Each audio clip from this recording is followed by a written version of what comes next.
stengiamės apvažinėti. Pakankamai neblogai sekėsi važiuoti, todėl kad atvažiavom su visais sveikais ratlankiais, apysveikiais ratlankiais.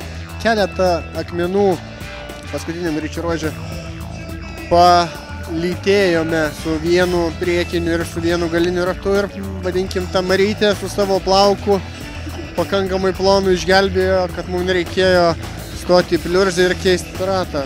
Tai čia mums pasisekė Martynui, kuris šiandien buvo labai greitas, važiavo greit ir mes su juo konkuravom visas lenktynės.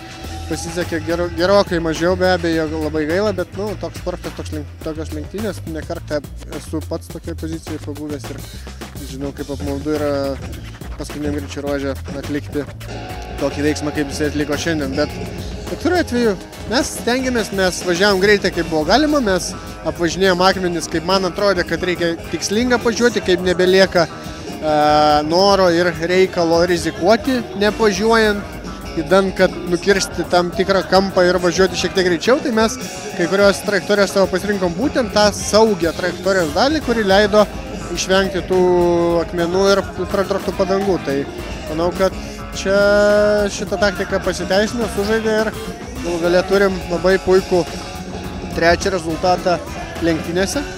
Praeitų metų rezultatas irgi buvo trečias, tokia kaip po tradicija gaunasi.